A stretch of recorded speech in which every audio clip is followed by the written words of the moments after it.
Hello नमस्कार दोस्तों, क्या हाल चाल है। आशा करते हैं सारे लोग एकदम बढ़िया हैं, एकदम मस्त हैं। हम आप लोगों को नरेशन चैप्टर पढ़ा रहे हैं और हम नरेशन चैप्टर में आगे बढ़ते हुए हम आ गए हैं आज एक ऐसे नियम पर जो दिस और दैट से संबंधित है। आई बात समझ में, दिस और दैट से, यानी हम ऐसे नियम को देख रहे हैं अब कि रिपोर्टिंग स्पीच में अगर दिस या दिस आ जाए या दीज आ जाए तो इनको बदल कर क्या कर देते हैं। ठीक है, किसको किसको, दिस को और दीज को, इन्हीं चीज़ों को नियम के आधार पर हम लोग देखते हैं। ठीक है, थोड़ा जल्दी जल्दी क्लास लेंगे क्योंकि बहुत कई वीडियो हो गए हैं तो हमको जल्दी से कवर करना है पूरा। तो यदि रिपोर्टेड स्पीच में दिस का प्रयोग समय की ओर संकेत करने के लिए होता है तो यह दिस इनडायरेक्ट स्पीच में दैट हो जाता है। समझिए अभी यहाँ तक, दैट हो जाता है। यानी यदि दिस का प्रयोग हम किसी वाक्य में किए हैं जो डायरेक्ट में है और वह जो दिस आया हुआ है वह समय को दिखा रहा है। किसको दिखा रहा है? समय को दिखा रहा है। जैसे लिखा है यहाँ पर दिस मॉर्निंग, यानी समय के अर्थ में आया है दिस, तो यह दिस बदल कर दैट हो जाता है। पहला नियम उसी में है। परंतु यदि दिस या दीज का प्रयोग एडजेक्टिव की भांति हुआ हो तो ये साधारणतः द में परिवर्तित हो जाता है। अब देखिए, उसमें सिर्फ दिस था लेकिन यहाँ पर एक वर्ड दीज भी जुड़ गया कि दिस और दीज, यदि ये दोनों वर्ड आए हुए हैं डायरेक्ट में और किसके लिए आए हुए हैं? एडजेक्टिव का कार्य करने के लिए आए हुए हैं। जैसे बुक के पहले देखिए लगा है दिस, यहाँ पर बुक्स के पहले लगा है दीज, तो ये देखिए एडजेक्टिव का कार्य कर रहे हैं।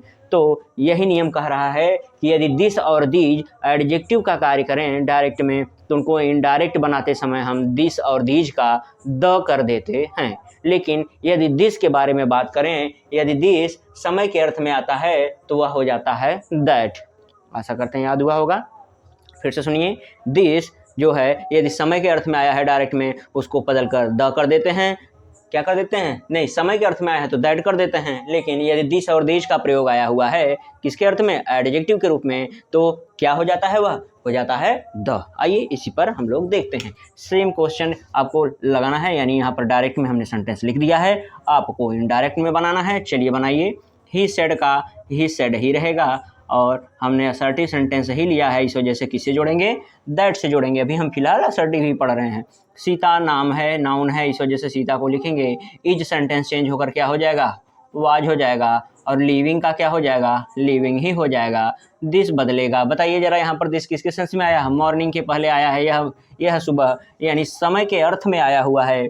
इस वजह से इस दिस का क्या हो जाएगा भाइयों? दैट हो जाएगा। क्या हो जाएगा? दैट। और मॉर्निंग ऐसे ही लिख देंगे, मॉर्निंग को ऐसे ही उतार देंगे। देखिए कितना आसान है। दिस का हमने क्या कर दिया? दैट। नियम क्या है? यदि दिस आता है समय के अर्थ में, उसका क्या हो जाएगा? दैट। ठीक है, याद हो गया, अच्छी बात है।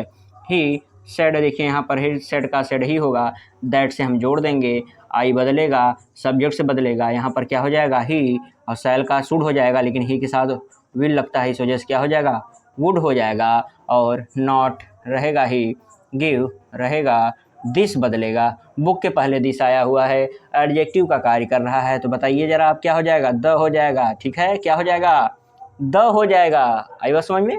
यहाँ देखिए, ही सेड, ठीक है, सब एकदम आसान आसान सेंटेंस लिए हैं क्योंकि आप बस दिस और दैट पर फोकस करिएगा। See he said that, I change होगा ही से, किससे चेंज होगा? ही से। यहाँ क्या हो जाएगा? ही। सेल का शुड होता है, लेकिन यहाँ ही के साथ क्या लग जाएगा? वुड लगा देंगे। क्या लगा देंगे भाइयों? वुड लगा देंगे। नॉट और गिव है। अब दीज का क्या हो जाएगा? द। दीज का क्या हो जाएगा?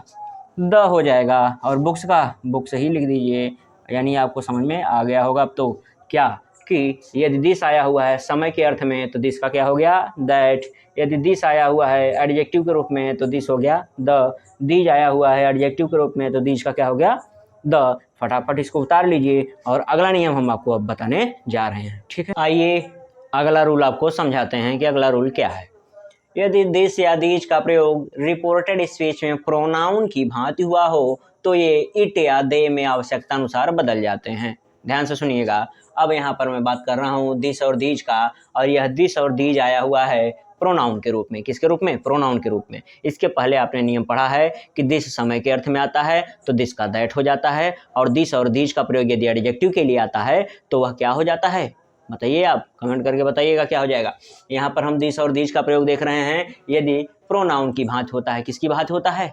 प्रोनाउन की बात होता है तो यह इट या दे में आवश्यकता अनुसार बदल जाते हैं। कहने का मतलब सिंगुलर होगा तो इट लगाएंगे, अब प्लूरल आएगा तो दे लगाएंगे। आई बात समझ में। और यह भी ध्यान रखेंगे कि यह किस केस में प्रयोग किए जा रहे हैं, तो इट और दे का भी केस हम उसी हिसाब से बदलते चलेंगे। आई बात समझ में। चलिए ठीक है, तो देखिए क्या होगा।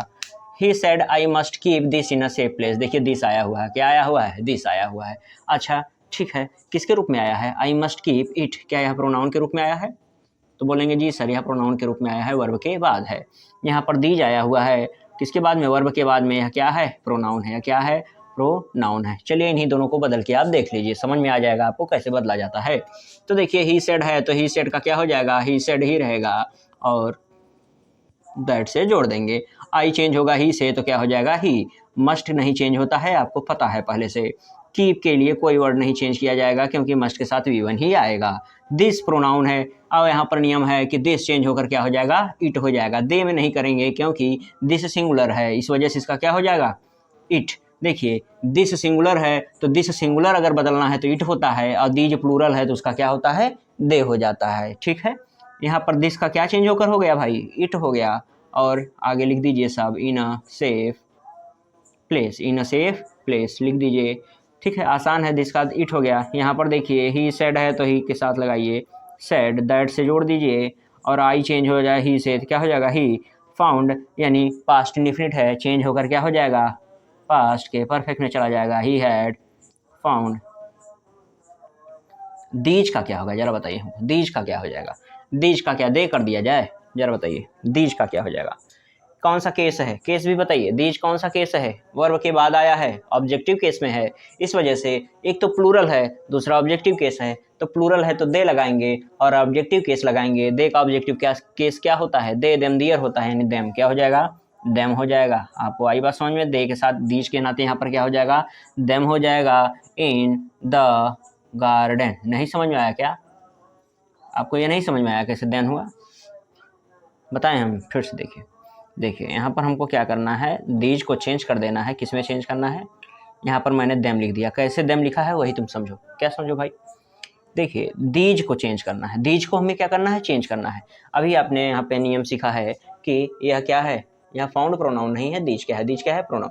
तो यह क्या है, दीज जो है प्रोनाउन है, और नियम यही कहता है कि दीज अगर प्रोनाउन के रूप में आता है डायरेक्ट में, तो इनडायरेक्ट बनाते समय उसका क्या कर देते हैं, इट कर देते हैं या तो दे कर देते हैं। अगर सिंगुलर होगा तो इट करेंगे, प्लूरल होगा तो दे करेंगे।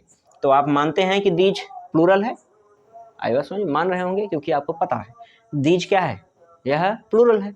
तो प्लूरल है यानी हमको दीज की जगह पर क्या रख देना है, दीज की जगह पर क्या रखना है, हमें दीज की जगह पर दे रखना है। क्या रखना है भाई, दे रखना है। जैसे प्रोनाउन आप चेंज करते थे वही नियम देखिए लग रहा है, दे रख होगा, यानी दीज की जगह हम दे डायरेक्ट रख दें, नहीं, यह जिस केस में है उसी केस में आपको रखना पड़ेगा। जरा बताइए दीज किस केस में है, आई फाउंड दीज, किस केस कहने का मतलब जिस स्थान पर बैठा है उस स्थान पर कौन सा केस प्रयोग होगा, तो ऑब्जेक्ट के स्थान पर बैठा है ना, तो ऑब्जेक्टिव केस का प्रयोग होगा। ठीक है, तो ऑब्जेक्टिव केस का क्या हो गया, देम, क्या हो गया, देम। आई बात समझ में। तो यह किसके स्थान पर बैठा था, दीज, दीज बैठा हुआ था किसके स्थान पर, ऑब्जेक्टिव केस के, यानी ऑब्जेक्ट के स्थान पर, ऑब्जेक्टिव केस में होना चाहिए इसके स्थान पर जो भी आएगा, तो क्या हो गया यहाँ पे, देम हो गया। आई बात समझ में।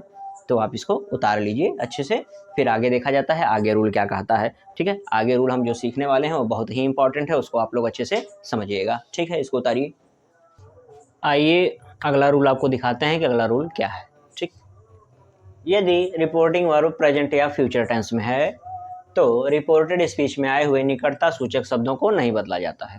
तो निकटता सूचक शब्द आप देख लीजिए कौन कौन है, now, this, these, ago, today, tomorrow, last night, next week, ये सारे वर्ड जो मैंने आपको पहले सिखाया है कि इनको बदलकर क्या कर दिया जाता है, चेंज होते हैं वर्ड। ये सारे वर्ड जितने लिखे गए हैं, यह नरेशन जब बनाएंगे यानी इनडायरेक्ट जब बनाएंगे डायरेक्ट से, तो क्या होगा, वह चेंज होगा।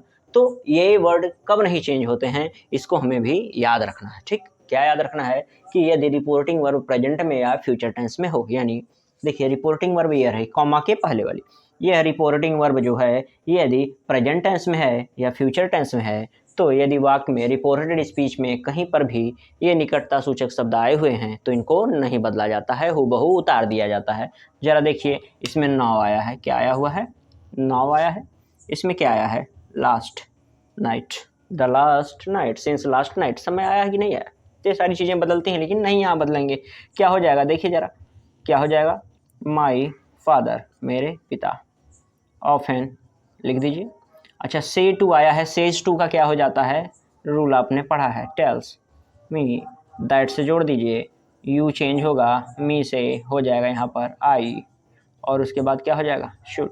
देखिए चेंज होगा, प्रोनाउन चेंज होगा, क्या चेंज होगा, प्रोनाउन ही बस चेंज होता है, बाकी कुछ नहीं बदलता है। तो कुछ नहीं में ये भी वर्ड आ गए जो निकटता सूचक शब्द हैं, ठीक है। बस क्या हो गया, आई चेंज हो गया, बाकी कुछ नहीं, जैसे ही लिखा है आप हूबहू उतार दीजिए, ठीक है। एकदम आसान है, ठीक, बस नियम आप याद रखेंगे तो आसान है। नरेशन कोई बहुत टफ चीज़ नहीं है, यदि आप इसको रूल्स को इसके याद रखते हैं तो। यहाँ पर हे विल से का हे विल से ही रहने दीजिए, दैट से क्या करिए, जोड़ दीजिए, और द चाइल्ड है तो लिख दीजिए द चाइल्ड, इज है तो इज ही रहेगा। देखिए टेंस नहीं चेंज होगा ना, क्योंकि यहाँ पर क्या है, फ्यूचर है, फ्यूचर। तो अगर रिपोर्टिंग वर्ब फ्यूचर टेंस में हो और प्रेजेंट टेंस में हो तो बदलाव नहीं होता है, कुछ भी नहीं बदलता है, मात्र एक चीज़ बदलता है, वो भी है प्रोनाउन। क्या बदलता है, प्रोनाउन। एज देखिए सब वैसे ही लिख दिया जाएगा, क्राइंग, जितनी भी चीज़ें हैं सब देखिए वैसे ही मैंने लिख दिया है, और आप भी एग्ज़ाम में अपने ऐसे ही सारी चीज़ें उतार दीजिएगा, ठीक है। तो देखिए कितना आसान है, ऐसे जहाँ पर भी आपको वाक्य मिल जाए, मैं 2 लिखा हूँ, आप और भी प्रैक्टिस करिएगा, ठीक। तो अगर आपको इस तरीके से रिपोर्टिंग वर्ब यदि प्रेजेंट में हो या फ्यूचर में हो, तो रिपोर्टेड स्पीच में अगर ये जितने शब्द लिखे गए हैं अगर आते हैं तो उसको ना बदलिएगा। बदलता सिर्फ क्या है, तो आपको मैं बताया था, सिर्फ क्या बदलता है, प्रोनाउन। क्या बदलता है भाई, प्रोनाउन बदलता है, ठीक है। बढ़िया है, समझ में आया। तो इसको क्या करिए आप लोग, उतार लीजिए, ठीक है, बढ़िया से उतार लीजिए। अगली क्लास हम आगे लेंगे, यानी नेक्स्ट क्लास में देखते हैं उसमें क्या क्या नियम है, उसमें क्या क्या चलेगा। हमको लगता है इंट्रोगेटिव हम पढ़ेंगे, ठीक है। तो आप इसको यहाँ तक पहले उतार लीजिए। धन्यवाद।